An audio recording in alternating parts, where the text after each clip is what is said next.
Greetings, and welcome to another report on the StarMind Record Rehearsal process with your host, Gerard Marzilli, playing the character of Eli Richmond. So, with that stupid cheesy introduction out of the way, so I'm going to report on what was our fourth rehearsal today for the StarMind Record. And today was definitely it was like a story meeting day today. There was a bunch of issues that we worked out and identified that were sort of plot points in the story that, or little details in the story that weren't working as well or maybe needed to be filled in. And that was good. Because of that, it was a very good rehearsal. We got to look in on some of these issues and kind of patch up some holes.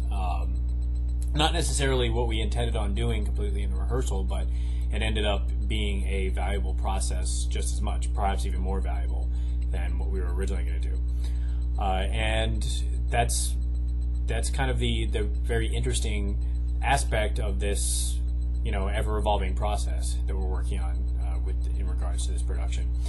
Because, one of the things that I am taking away from this process, one of the most important things, is to just kind of see where the flow takes you.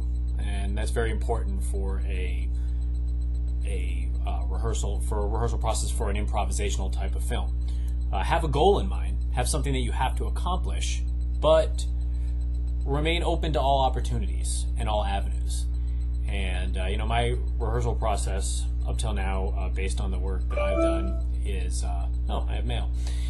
Is all based around a very, I guess you would call it, Western sense of work ethic. Very rule oriented, where we have a plan, we go and we accomplish it, and we're done for the day. Very workmanlike. Whereas, sometimes you need to let the process take you someplace. Don't lose control of it, but just be open to the possibility of where it's going to take you. Just like in a scene, in a very good improv scene.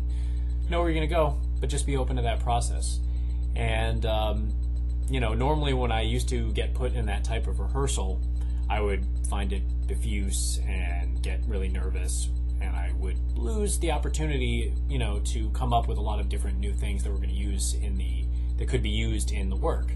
And with this, I think we're taking the time to patch together some of these things. Some days, we'll accomplish one goal. Other days we'll accomplish another goal. But everything that we are discovering and accomplishing is happening in a natural, organic manner and is serving the production, which is the most important of all.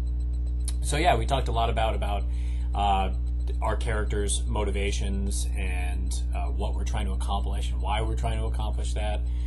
Mainly with myself, Charlotte Gallagher, and Dave McCallum, and Tennyson's Dead, the director.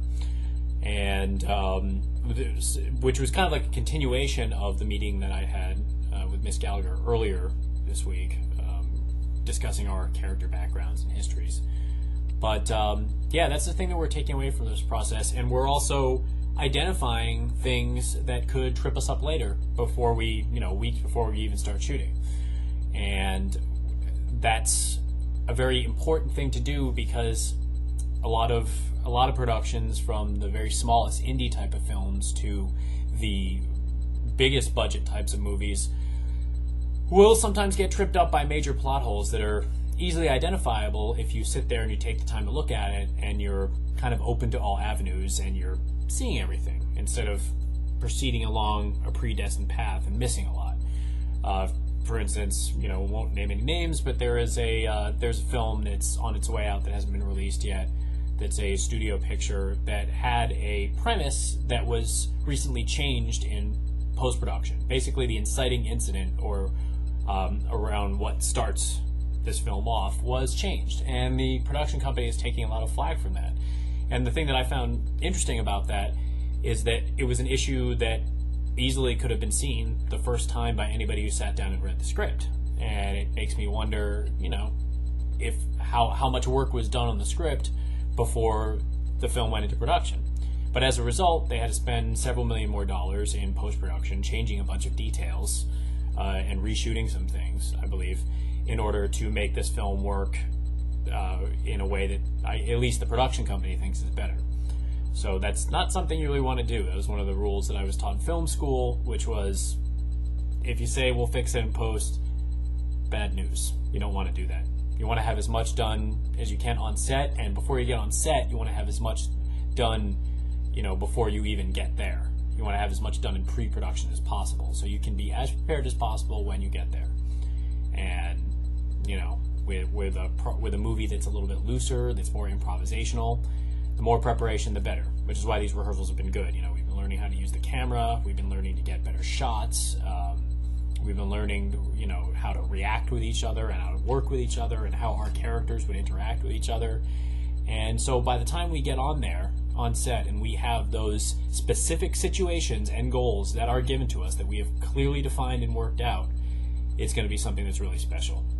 So I am very excited yet again to get working, to get shooting this film, but I'm enjoying the rehearsal process immensely while we are working on it.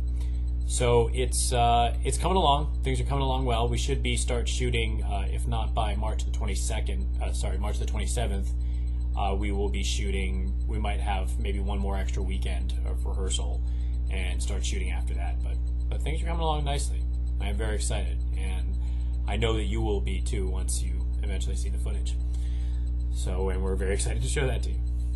So thank you very much for watching, and I will see you next time.